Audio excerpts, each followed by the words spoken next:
everything that I had become interested in personally, whether it's neurology or philosophy or mysticism or any of these things, they all coalesced inside of chiropractic, and I had no idea.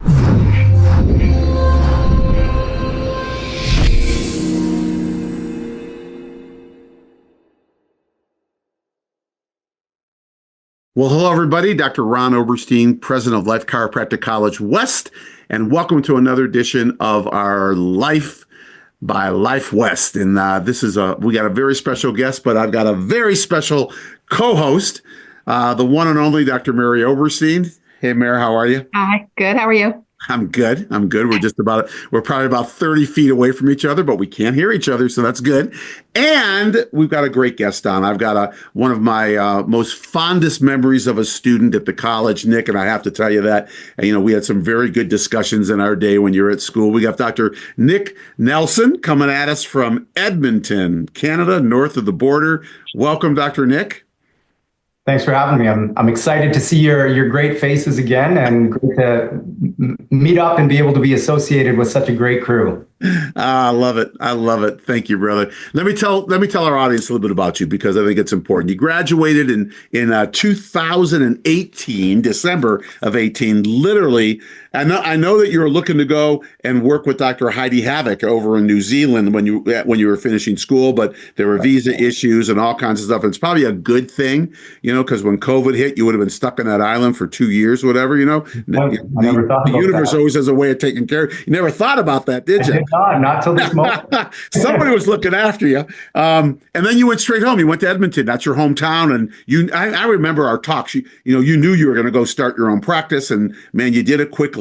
April 15th of 2019, jumped into your practice. Been at it ever since. You've just had your sixth anniversary just recently, and just doing amazing stuff. And I got to tell you, Edmonton is blessed to have you. But there's other things that Dr. Nick is doing that maybe people don't know about. Number one, he's a best-selling author. He wrote a book called Inner Alchemy. It's phenomenal. I read it. It's phenomenal. We'll put a link down below that you guys can be able to look at it. He also, besides his office that he has in the same building, he started on April 1st. And I love that date, by the way, not just for April Fools, because, we're not going to fool anybody with this. No, he started something called the Alternative Health Collective, where he's got his chiropractic office, and he's seeing a lot of people, but he started this alternative health collective where if people need other things that are alternative, that's where they're going to go. And I love that, man. I think it's great. It's cool. It's separated. They get chiropractic where you are. They can go over and get other stuff and inter-referrals and all kinds of things. And it's all natural and everything's just right there. It's just great. And the last thing I just want to share with our audience is two things. Dr. Nick is just starting his speaking, his speaking gig, where he's already invited to 6 different events that he'll be speaking at. And that's great that you're getting out in the world. 6 years in practice is cool. And now you can be a best-selling author. Now you're able to get out and share that with chiropractors and hopefully lay people also. And I think probably his biggest accomplishment will happen in August, was when he gets married to his bride-to-be, Melissa. So that's going to be the biggest thing, man, because that's, it's family trumps everything. So anyways, brother, good to have you. Wonderful to see you. And let's jump in. Let's get going. Mary, you always ask the first question. Because I love this question. It's like I would ask you this question anyway. And it's not just as simple as, how did you find chiropractic? It's, how did chiropractic find you? Because most people's stories kind of feel more that way. It resonates a little bit more. So I want to hear that story, and just like how chiropractic found you. And most importantly for me, I love like the inflection point. Like, was there the moment? I want to know if there was like a spark that went off where you were like, this is for me. Well, the way you phrase it actually makes me add a little bit extra to the story I've never really added prior. But the classic version of that story, when asked by patients and friends, is I never was a school person. I hated school growing up. I didn't do well in school because I just basically avoided going. As soon as I graduated, I went into the personal training realm in the fitness industry because I was good at that and I was an athlete. And that over 6 years led me to understanding how the body worked, but also understanding how much I didn't know yet. And I had been going to a chiropractor since I was 9 years old. And the amount of times I'd gone to a medical doctor in my life, thankfully, were very low. And my chiropractor was my guy. He kept me running through every sport that I played. I knew I was good with my hands, and I knew that I was good at applying that to the body. So it became a natural transition into that. So as I went back to school, I started learning more about neurology and psychology as well. And the neurology of the body started to fascinate me. So I was kind of on the decision of going into medicine to become something in neurology or a neurosurgeon, or going into chiropractic. Unfortunately, my mom got sick, and the first, or I guess 3 years of my undergrad, or 4 years of my undergrad, she was sick, and we spent a lot of time in hospitals and around classic medicine. And I learned very quickly that I didn't want to be part of that, and I did not want to have a career in the realm of those rooms. So went back into the chiropractic route full force. It wasn't until I got to grad school, though, that I truly learned that chiropractic did choose me and not the other way around, because everything that I had become interested in personally, whether it's neurology or philosophy or mysticism or any of these things, they all coalesced inside of chiropractic, and I had no idea. And so it became this aha moment, as you said, where everything that I studied and I wanted to do, I now realize that I get to apply neurology with my hands every single day and actually make those changes through the chiropractic realm. Absolutely. And the funny side, pardon? I said, absolutely. It's just how that melds right in, it's kind of like, and I didn't know that. I never, listen, me and you had a lot of conversations, but I didn't know that I knew you were a neuro geek, because, you wanted to go study with Heidi and do that stuff. But man, what a beautiful transition. And probably, and I, watching what your mom was going through on the other side, not that was bad, but of course we don't want to, I'm talking about the situation in the hospital thing, the application process, right? Man, that's incredible. Yeah. And then it actually wasn't until I graduated that, Mary, how you had phrased that, the chiropractic choosing me, there's a little part of that that's quite unique for me. And I'm sure and most of the people listening to this know of the symbol of chiropractic, the man with his arms out and there's wings. I have that literal thing tattooed on my back since I was 16 years old. The only thing it doesn't have is that sash that says chiropractic. Yeah. And my first ever email that I ever had was DC_messenger, because DC Shoes and Messenger was a song of a band I liked, but lo and behold, now I'm out trying to spread the DC message to the world. So I do think about those things. Yeah. You better believe in signs. Yeah, that's it definitely makes me feel like, man, I didn't have a choice this whole time as much as I thought I did. Wow. You just got the message late. Exactly. Yeah. That is incredible, man. When you That's look amazing. back. Wow, that is amazing. And it doesn't even amaze me, because Nick, I know you, and I know, how you draw things into your life, and what, and hopefully I'll be able to touch on something as you're in your student day. But I want to jump into your book, man, because, not so much your book, but the message, in your book, because it is so, they're just poetic justice. I think that's the right words to say in what you wrote. Because you just talked about such truthful, analogies and how, how we heal and everything else around it. Talk to us about the message. Like, what was the main thing that kind of got you moving through it? Well, I mean, I knew I wanted to be a writer before I went to grad school. And then all of the things I studied in undergrad were philosophies and studying the human body from every level, metaphysical, quantum physics, holographic theory. All of those things motivated me in the younger years of schooling. But it was through chiropractic school that they all weaved their way into a cohesive story. And for me, I had spent, everybody was out partying or having fun and doing all these things in grad school. And I was always sitting by my vehicle, reading a book, trying to bring in as much of what I call the parallel curriculum as I can. And what I started to find is that all of these fascinating things that absolutely changed my perception of the human experience, they existed in books individually out in the world if you knew where to hunt them down and you knew where to find them. But nowhere was there a book that brought them all together into a cohesive story that the average person can actually take in, digest, and use. And so chiropractic philosophy and science was the backbone of that. And that gave me the foundation to stack everything else on. But the biggest message and underlying message of the book is that it's time to understand our bodies and reclaim our health, because the more we know, the more we are able to advocate for ourselves.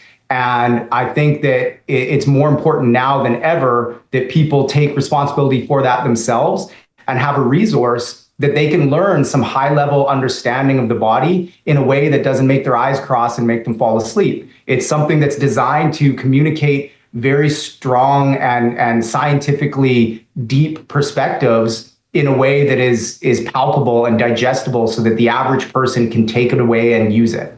Yeah. Yeah. So who did you have in mind when you wrote the book? Well, I mean, one of the biggest reasons, and I have in the front page that I wrote it for my parents. My mom was my biggest reason.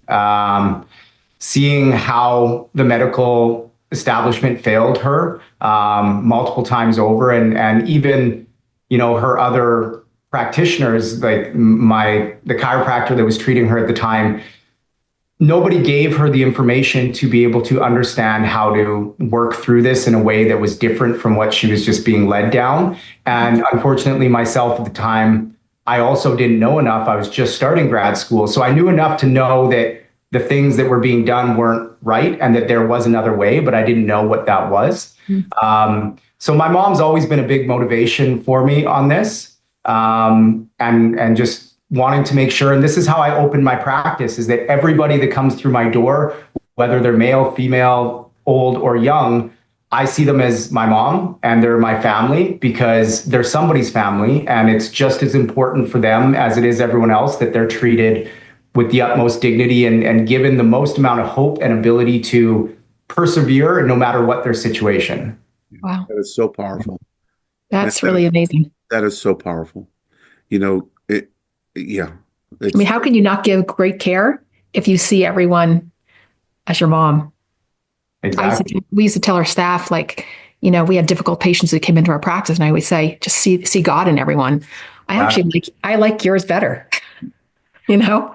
Yeah, I mean, they're both useful. There's definitely been times I had somebody I remember that came into my practice that I went home and I called Melissa, because we weren't living together at the time, and I said, I think God was just in my practice. And like, you know how Jesus talks about that we are in the humblest of people. So, you know, when people come in that don't have proper means and maybe don't have, you know, all of the things going the way that you would, it's not the easiest person to have in your clinic, but that was one that I thought for sure that individual was somebody else, and there was a reason that he was there. Mm-hmm. Yeah. And truthfully, they all are, aren't they? Exactly. Yeah. Right. I mean, yeah. Who walks in. We could go down a rabbit hole with that, but yes, that's true. Yeah. But when we talk about, like, you know, because I love what you say, and especially, you know, taking responsibility for our health, right? Mm-hmm. And really learning truly what health is and where it comes from, you know, and, you know, we could tell a story, and we do in chiropractic, you know, we lecture to people, we might have health talks, we put out blogs, we do, you know, whatever we do, right? Instagram or whatever it is, but to really teach somebody that they actually get it, that health comes from within, you know, that they really truly get it. And it doesn't mean that, you know, natural is the only thing, right? But you always start natural, right? And then you move forward, and the world would change, wouldn't it? Oh, absolutely. Yeah. Yep. Yeah. We have such a different foundation that we could all stand on that makes sense and that is, you know, quite powerful, and it would avoid so many quick jumps into other means that have side effects or have other unwanted things that come with it. But I think the most powerful part is that perception shift in people where if, like you said, they don't just hear you, but if they finally get it, it's a lens that comes off. And I talk about this in the book, choose your lens carefully. But it's you're putting on a different pair of glasses and immediately everything looks different. And you can use that so well to navigate life once you get it. Yeah. So I have a question. When obviously you have a successful practice. When people come in the office, like how do you educate them and how do you tell your story? Is it more of a like that you have classes? Is it that day to day you're constantly giving them information? Like if I came into your office, like what's your educational? And I know educational sounds a little too square. Yeah. You seem like more of a heart guy, but like what's your approach to educating people on this new way of life or taking off the lenses? I think the biggest kind of takeaway is originally it's rapport. So the way I've built my practice is unlike any practice I've seen, and I got to be careful with that because in Alberta, I got in trouble for saying my practice was a unique environment. I'm not allowed to say that. So it is, I have guitars on the wall, I have local art, I have motorcycles in the clinic, I have everything that expresses me as a person so that anyone that walks in that room, whether I'm in the room or not, knows who I am. It's a way of disarming and being able to bring them into an environment that they are now there to talk to somebody instead of in a medical institution where their guard is up and then from there, my big thing is establishing, meeting people where they're at. So if I have an engineer in my office, then we talk structure, we talk engineering. If I have somebody that's very into new age or more of the spiritual side, then the chiropractic philosophy is something we can dive into deeply. So my biggest thing is first and foremost, be so good that they can't ignore you is my kind of premise with how I practice. I want to provide a level of care that everybody that comes in is impressed with and leaves there thinking, what else does he have to say? What else does he have to think? So that it's no longer a me talking at people. It's a conversation that happens genuinely and everybody's different. So I meet them where they're at. And over time, as I build those relationships, more topics are covered. Having the book and having the Alternative Health Collective and having my YouTube channel, they're all different means to get to people in different ways. But I think the biggest magic happens through just the day-to-day consistent conversation. Yeah. I like what you said, being so good that they can't ignore you, Yeah. And I'm going to share something. And, man, when you were in school, because I'd see you every night. You were busy in the health center. You were super busy, probably one of the busiest people in there at the time. And every time I'd walk out, if I'd see you, and Nick, truth, you always had a suit on. Mm-hmm. Always, man. And your hair was short, and you were like, you looked like you were ready to go on TV, kind of thing, but you always stood out. And I believe you were kind of living that without the skill set because you're a student, right? You're still an intern, right? And you could be as great as you can be, but you were living that, be so good that they couldn't ignore you. No one could ignore you in the health center because of just how you dressed, and that you stood out. It's exactly what you were just saying. And there's a million ways to do it, but I was always so impressed by that. Literally always impressed. Every time I saw you, I was like, man, that guy's sharp, every single time. And you were either grabbing patients from the reception area or doing whatever. And I'm leaving my office and walking out. I had to walk by there. I mean, you were living that motto even there. Yeah.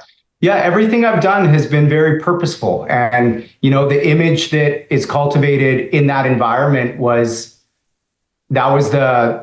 a purposeful image that set me to a place of professionalism and a place of everybody, student, patient, other student, teacher, everybody knew I was there and I was serious. And there was no, this guy isn't messing around. He's not here because mom and dad paid for it. He's not here because it's easy. I was there to become the best I could be. And, into this environment here, the suit and tie, when I started clinic here, that very quickly in my environment in Edmonton did not really go well. It made people feel more put off. There was more of a barrier. So again, over time, image is cultivated based on, and I always think you kind of have to earn your weird points. You can't come out of the gate just completely, weird, long hair, like not looking the part, right? But when you build something that you earn that through production and through proving yourself, then all of a sudden those things actually start to work for you down the road, because every rock star or every famous individual has something about them that's a little different from the rest, and those end up becoming something that helps, I think. So I think being purposeful has always been part of the methodology for me. I love it. And look who you're attracting too. I mean, like you just said earlier, people who come into your practice, they get to see you, and it totally disarmed. They get to see you authentically, right? They get to see you, and then the message that you expel, right, is like, they're going to hear it because they're hearing you, not somebody else or an image or whatever. They're seeing you. And it's a huge message. Huge. Yeah. And so I have a question. I love that about just like what Ron talked about, how you wore suits, and it's like it was an image. And I love that. It was like you had a purpose. And do you think this characteristic is teachable? Like, is this something for young docs to be listening to, or even students at this point? Do you think it's a teachable quality, or is it just something in you that you were like, that's just what I wanted to do? I think it's definitely teachable. I think there's some innate aspect to it. I've always been artistic, and no matter what style I've ever worn in my life, I wore nail polish for 15 years, and I was still the point guard of the basketball team, and every single one of my friends was a popular jock kid, and I was just a punk skater, but I still was in the same circles.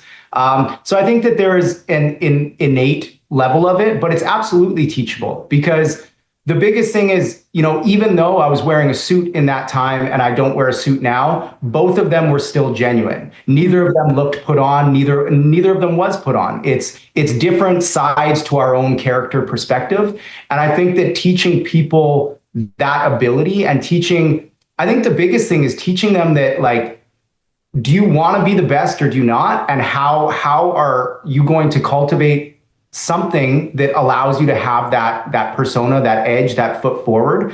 And I think that a business model in terms of basing it off of authenticity would be a fantastic way of starting that, because everyone would be different. If I, were to coach chiropractors into this, I would not have a set wear a suit when you're in grad school, you cut your hair short, you grow your hair long. It would be different for everyone. And I think that is the beauty of it, is teaching them how to tap into themselves and realize what aspects of them can set them apart and use those positively. Yeah. And, and a big lesson in that, Nick, is that, I mean, even when we were coaching people, and if someone was always just stuck in one mode, we'd say, switch it. Mary and I, we would turn the tables in our office. Like, literally, we'd take the head, we'd flip it, So where the head piece was, it was now where the foot was, right? We just flipped the table, 180. And people would still, this is how unconscious people are. They would still come in and they'd with their nose being smushed where the feet were, right? True, Mary. I mean, because they were just they're on autopilot, and sometimes it just takes flipping things around. Or they'd say to us, "Well, why is it like that?" And we'd say, "Well, the healing energy is flowing opposite today." So, we would just say whatever we'd say to open them up. But even DCs, we tell DCs, look at, man, if you're always doing this one thing, then switch it. If you're attached to your beard and long hair, cut it, because it's not who you are, right? Yeah. It's who you present, but it's not who you are. And I was gonna say, I love what you said. Just like, you're being authentic, whether you have short hair, long hair, right? Like, it's just like your message is loud and clear, which is like, just be authentically. And I hate that word because I feel like it was so overused by everybody, but I can't think of another word right now for you.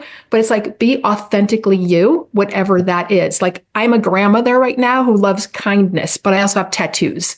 Yeah. Right. I've had people come in practice and say, I would never date a woman with tattoos. I go, really? Because I have tattoos. And they go, oh, well then, I get, like, it blew their mind. They were just like, oh, oh, I would never expect you to have tattoos. Or if I tell people, yeah, I had my kids at home and they're like, but you wear makeup, I didn't think you were that type of person. It's like, just be authentically you, right?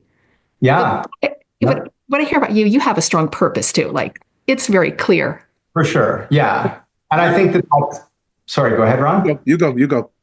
Well, I was just saying that you had mentioned something about if you're attached to your beard and your hair, then shave it. And interestingly, in first or second year grad school there, I actually did shave my head for the first time ever for that exact reason. It was a ritualistic kind of detachment from all things that made my persona, and wanting to learn how to navigate through by not having those aids. And I think that was something that I did on purpose to try and make sure that genuineness that I present is actually me and not just any of the things around it. But as you were saying, Mary, the purpose is the most important thing for everything. It's, when you have your why, then everything you do has a strategic reason. So whether it seems like you're moving left or right or forward or backwards, if you know where you're going and why, then you know that every one of those moves is still going to get you there. And you're learning from each one of them to just push yourself further forward. I love it. So true. All right, buddy. That's a mic drop moment. Boom. Just mic. Both of us. 4 mic drops, 6 mic drops. All right, we got a couple questions to ask you. We're wrapping up. Innate response, first thing that hits you. It can change tomorrow. It can change when we hang up, when we get off this webcast. It doesn't matter, right? I'm doing the first question, Mary. Okay. All right, Nick, you're speaking. Dr. Nick right now is speaking to Nick, who's just in his first day of chiropractic college. What advice would you give yourself? Build a parallel curriculum. I talk about that one all the time. At the amount of times people would sit in their library studying so hard for finals and stress themselves out staying up, read a book, read something that actually fills the gaps in a way that allows you to understand it better. Love it. Wow. Love it. That's great. I've never heard that. That is great. Yeah, that's a new one. That is great. Yeah. Okay. Second question. Same exact question, just different time frame. Okay. Now you've graduated Life West. Now you're a full-fledged doctor. You're a chiropractor. Now you're standing in front of yourself with all your knowledge and wisdom that you have today. Now, what would you say to yourself? What advice would you give yourself? Stay focused and don't let ego come in too quick. Every time things start to grow or things start to move in a good direction, just take a second and make sure you check and ask yourself, is this aligned with my purpose? I love it. Wow. Yeah, the boundary, right? Good. Or the compass. Boom. Exactly. Yeah. One question you can ask yourself, right? Is this aligned with my purpose? If it is, keep going. If it's not, change. And I still do that every single day. That's something you get offers for, appearances or marketing or being part of a group of referral networks. You always got to base it off of your purpose. So I think it's something that no matter how long you've been doing it, that's still important. Absolutely. Yeah. Nick, I am inspired, man. I just have to tell you, the book, speaking at the college, both our campuses, all the things that you're doing and just booming, changing the health of Edmonton, your purpose, your passion, what you're doing, and your interdirectedness is probably the most inspiring thing that I see, that you're living your life from the inside. And it's just beautiful. Yeah, it's our time to go, man. But I tell you what, it's our time as a profession to go. And it makes me feel good, Mary, knowing that, that there's docs like Nick out there who are going to be, boom, leading the way and taking stuff. So thank you, brother. Thank you for being with us today. As I say, we could tell that you're making an impact now, but I can't wait to watch the impact that you continue to make, because I think it's going to be huge. Yeah. Thank you. I appreciate it. Thanks for being with us. Yeah, thanks for having me anytime. You're welcome. Absolutely. And to our audience, thank you. Thanks for coming week in and week out. These are our Life by Life Wests. Every other week, we drop the Life West leadership line. We're constantly coming at you. We've got great information. I don't care how many years you are in practice, and if I do care if you're a student, this is great stuff. So listen to this again, share it with someone you know that might just need that little extra boost or whatever it might be, because Dr. Nick dropped tons of pearls of wisdom, and it's just great. So I can't say enough, man. I'm really inspired. I am. For Dr. Nick, for Dr. Barry, for myself, we're going to bid you adieu. We want you to never forget that you are more powerful on the inside than you were ever led to believe, all of us. And keep spreading that message, empowering people to allow them to see the greatness within them, so that we can change this planet and create a brighter future for humanity. So until next time, from the three of us, we will say goodbye. Love and appreciate you. See you at the next Life by Life West. Bye-bye.